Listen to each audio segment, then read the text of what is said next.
areas. There's usually one in some big city somewhere. I would look into like a lot of community services.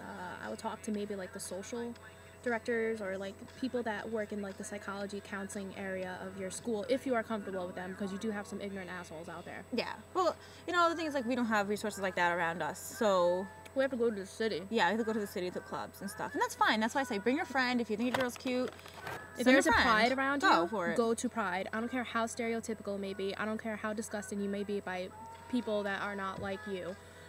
But go. Go. Me and Kat Pride want is to such do a good Pride time. this year. Go ahead, tell them what we're doing. We're going to the New York City. We're doing a Pride. We want. Excuse me. If you are within the NYC area or not, we are inviting you to Pride because we want you to come, and we want you to march in the parade with us. Yeah. We want to do something for the youth. We want to outreach. We want to make people Not feel even, like not even you it's like, necessarily. it's Like a people our day. age too. Yeah. It's a day to be gay. And it'd be safe and be gay and meet new It's people. so great. People like protest around St. Patrick's Cathedral, and it'll be like dead silence, and then everybody looks at them and like, "Fuck yeah, you sons of bitches!" We run the city for one day. It's awesome. Tracy and I went. We were 16. 16 was our first, and we When we actually first marched came in out. it. And that was one of the best days of my life, because I was like, we're not alone. There are other gay people. We marched under the Harvey Milk Foundation. Yeah, we did. So listen, all you out there, It was come such to the an city with experience. us. We'll have a good time. Just email us or comment and let us know you're gonna come. And like we said, have to have people. we just don't want crazy people. Yeah, no You know, guns. like no guns, no gas, Knives. no duct tape, no shit like that. Please don't kidnap us. Yeah. We Okay.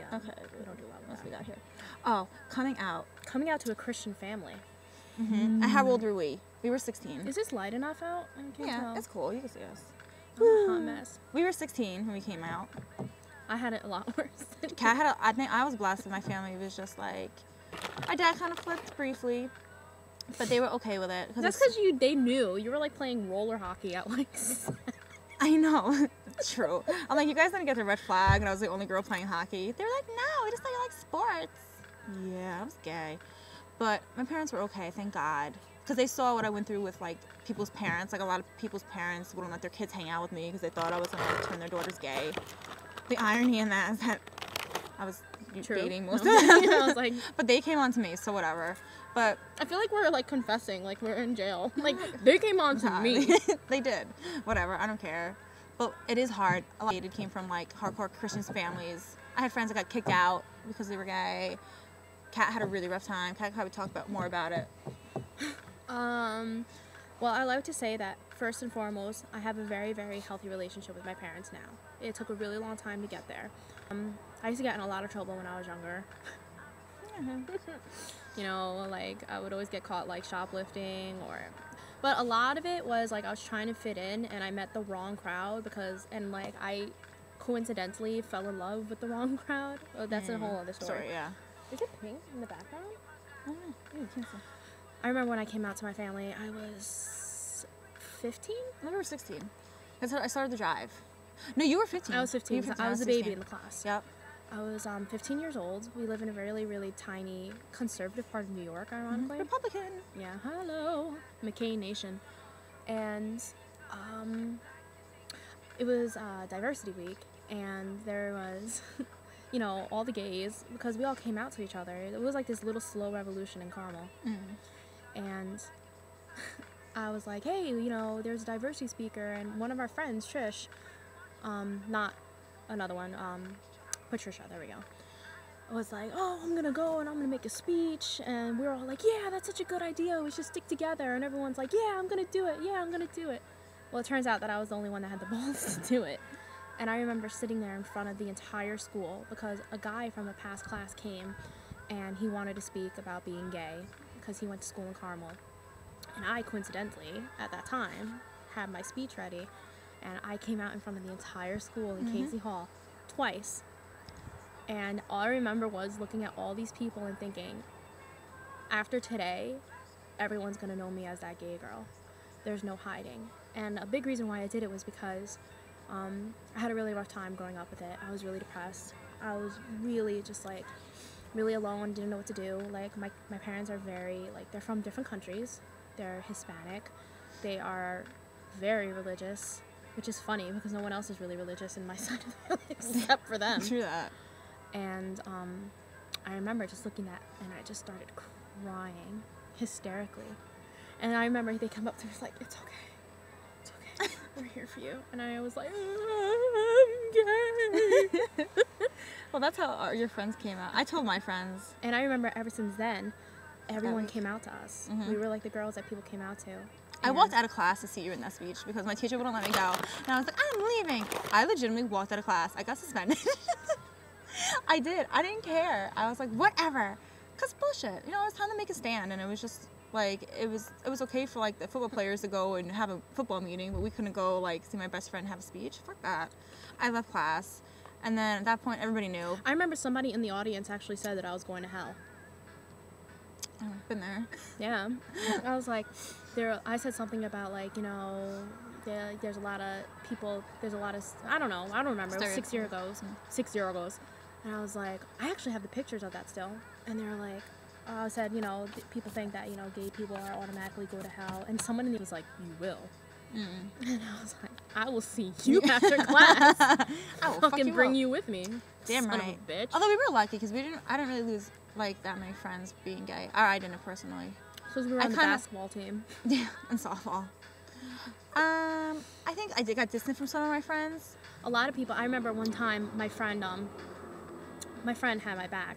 She was the reason because I was so depressed that I thought about you know, suicide and all that stuff. Been there. And don't do it, kids. If you're thinking about it, don't do it. It gets better. I've struggled with it my entire life. Yeah, it gets better though. It gets better. My friend, she was like, "What's the matter?" And I told her, and I was crying hysterically, and she was like, "Okay." And she dragged me into the counseling, and that's how I met. Don't say the name. I know. I am so in love with that guidance counselor, and I will always be till I die. And I think that's why I have a thing for blondes. But she came in, she told me, and I was like crying hysterically in her office. She's like, "It's okay, this is a safe zone." I have the sticker. I have the poster. And then I came out to the school, and these were in front of teachers too, so my teacher started treating me differently too. Mrs. D, though, she was always so good to me. And it's hard. You have to, if you come out, you have to be But I told them, everything. like, the reason why I did it was because I don't want people to be alone out there, and I don't want them to think that they're the only ones going through this. Absolutely. So I did it. And I'm one of those people, when I get set on something, I do it, and sometimes it's a good thing, sometimes it's a bad thing. It was a good thing. It was a good thing. Because I know personally, I was so depressed about it, because I was like, I'm lying about who I am. And then I told you. You told me in health class. She had a boyfriend. I did. Oh my god, that was terrible. Oh my god, I was so unhappy. We would walk around, and there's Tracy in her fucking swishy pants and her sports shirt with her boyfriend holding hands. And I'm like, softball uniform. And I wasn't even out yet, and I remember thinking, like, that's like peanut butter and olives. Oh my god. You know why? Because I was just giving it one last try. I'm like, I can do this. I can totally date a guy. I can cure myself. For real. No, it was horrible. It was depressing. Do not do it. If you know you're gay, then just accept the fact that you're gay. My family, on the other hand, did not take it well at all. No. They, Tracy can vouch for me. My parents stopped talking to me for like, until I graduated college. And you wouldn't hang out? You weren't allowed to hang out with me for I wasn't allowed to hang out with Tracy. They wanted to send me to military school. Hey. And then I was like, pack my bags. Yes. Oh my god. I want to go. Don't ask. They almost sent me out to military. I used to live at Tracy's house. They would accuse me of the craziest things, like looking at gay porn. I remember that. My dad called me up hysterical, like, "You're looking at gay porn and there's a virus on the computer." And I'm like, "Dad, do you really?" I'll never forget. My heart broke when he said this. I was like, "Dad, do you really think I would do something like that to you?" And he goes, "You know what? I don't know anymore." Yeah. And I was like, all I do is like girls. Sorry. I didn't know I fucking killed someone and buried it under your bed. Damn. Yeah. So my parents didn't talk to me for a while, and they were really upset if any of the family members knew. And now I don't care anymore because I'm the only one in my family with a fucking college degree. So fuck you guys if you hate on it. True that. I have the young ones, but for the most part, my cousins are really acceptive. But advice to the people who want to come out and they're not sure, you have to understand that there's going to be good and bad. But everything's good now, though. Yeah. No, I love my family. I love my family to pieces. And they love me. I love them. They finally love Tracy. Yeah. You know, like, my family loves me. I love them. It takes time. But because, and the thing is, you have to learn, hold on, I gotta fix this.